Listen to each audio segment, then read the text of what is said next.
మన ప్రభు అయిన యేసుక్రీస్తు నామములో మీ అందరికీ శుభములు తెలియజేయచూ ఉన్నాను. ప్రియ దైవజనమ, షారోన్ మన్నాలో భాగముగా ఈ దినం మరొక వాక్య భాగమును ధ్యానించుకుందాము. ఆదికాండము 45వ అధ్యాయము 11వ వచనము. నీకును నీ ఇంటి వారికిని నీకు కలిగినదంతటికిని పేదరికము రాకుండా అక్కడ నిన్ను పోషించేదను. ప్రియ దైవజనమ, ఈ మాట యోసేపు తన తండ్రితో చెప్పమని తన సహోదరులకు చెప్పాడు. ఈ లోకంలో ఒక దేశానికి అధికారిగా నియమింపబడిన యోసేపు కరువులో తన ఇంటి వారందరినీ దాదాపు 70 మందిని పోషిస్తాను, పేదరికము రాకుండా పోషిస్తాను అని భరోసా ఇచ్చాడు.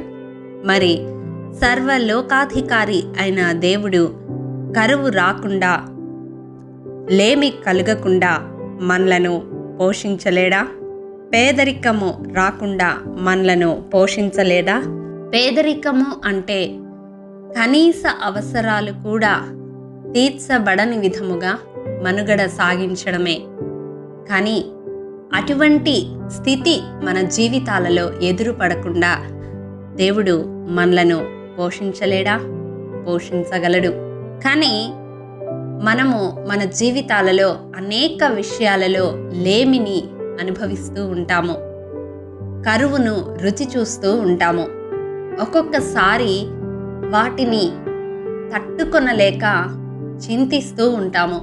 మన జీవితాలలో కరువు రాకుండా దేవుడు అది ఏ విషయమైనప్పటికీ సహాయము మనకు చేయాలి అంటే మనము కొన్ని అనుసరించాలి.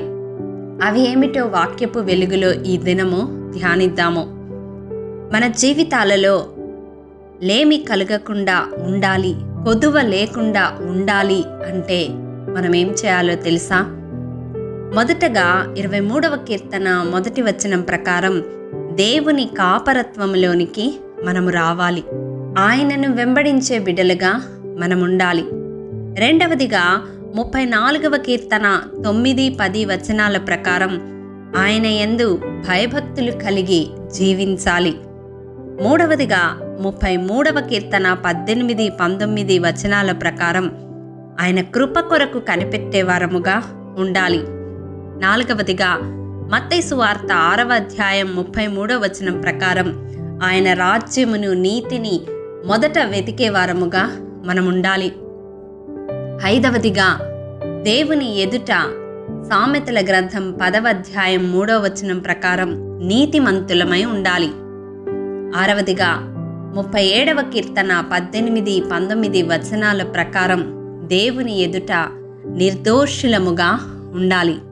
ప్రియ దైవజనమా, చివరిగా యెషయా గ్రంథం 33వ అధ్యాయము 15-16 వచనాలు మనము గమనించినట్లయితే నీతిని అనుసరించి నడిచేవారముగా, యథార్థముగా మాటలాడేవారముగా, బలవంతముగా వచ్చే లాభాన్ని తిరస్కరించేవారముగా, లంచమును పుచ్చుకొనని వారముగా, చెడుతనము చూడకుండా కన్నులు మూసుకునే వారముగా దేవుని ఎదుట మనము కనపడాలి. అప్పుడు మన జీవితాలలో దేవుడు తన ఐశ్వర్యము చొప్పున ప్రతి అవసరాన్ని క్రీస్తు యేసునందు మహిమలో తీరుస్తాడు. ప్రియ దైవజనమా, ఈ వాక్యము వింటున్న నీ జీవితంలో నీవు ఏ కరువును అనుభవిస్తూ ఉన్నావు? ఆత్మీయంగా కావచ్చు, శారీరకముగా కావచ్చు, ఏ లోకపరంగా కావచ్చు, ఏ విషయంలో నీవు లోటును కలిగి ఉన్నావు?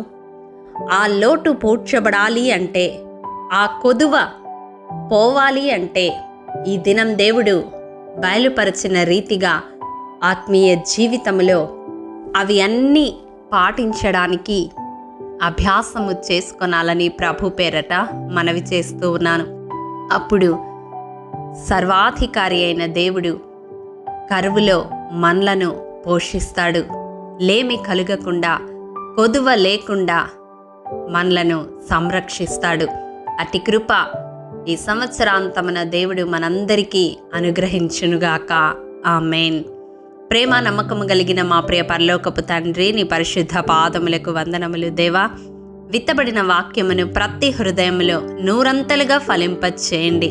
నాయనా, ఈ వాక్యము వింటున్న వారిలో ఎవరు ఏ కొదువను ఏ లోటును కలిగి ఉన్నారో అట్టి ప్రతి ఒక్కరి జీవితాలను మీరు దర్శించండి.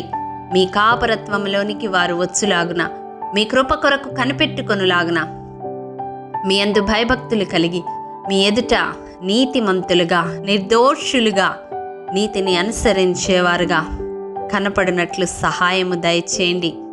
ఈ దినం మీరు బయలుపరిచిన ప్రతి ఆత్మీయ సత్యాన్ని జీవితంలో మేము అవలంబించి నీ ద్వారా పోషించబడడానికి సహాయము దయచేయమని యేసు అతి పరిశుద్ధ నామం పేరట అడిగి పొందుకొని ఉన్నాము తండ్రి, ఆమేన్. ప్రియ దైవజనమా, అనుదినము షారోన్ మన్నా ద్వారా అడగబడుచున్న నెంబర్ ఇన్ బైబిల్ క్విజ్ ప్రశ్నలకు సమాధానములు ప్రతి నెల మొదటి వారము కామెంట్ బాక్స్లో పోస్ట్ చేయబడతాయి. కాబట్టి గమనించి మీకు తెలియని ప్రశ్నలకు సమాధానములు తెలుసుకొనగలరని ప్రభు పేరట మనవి చేయుచూ ఉన్నాము. ప్రియ దైవజనమా, ఈ దినం నెంబర్ ఇన్ బైబిల్ క్విజ్ ప్రశ్న: 1000 సంవత్సరములు గడిచిన తరువాత తానున్న చెరలో నుండి విడిపింపబడినది ఎవరు? మీ సమాధానం మాకు తెలియజేస్తారు కదూ. ప్రభు కృప మనందరికీ తోడైండును గాక, ఆమేన్. ప్రియ దైవజనమా, ఈ దినము జన్మదినము, వివాహ దినము జరుపుకుంటున్న వారికి షారోన్ గ్రూప్ తరపున హృదయపూర్వక శుభాకాంక్షలు తెలియజేయుచూ ఉన్నాము. దేవుడు శ్రేయస్కరమైన ఆశీర్వాదములతో ఈ సంవత్సరాది నుండి సంవత్సరాంతము వరకు మిమ్ములను నింపాలని ప్రార్థిస్తూ ఉన్నాము. ఆమేన్.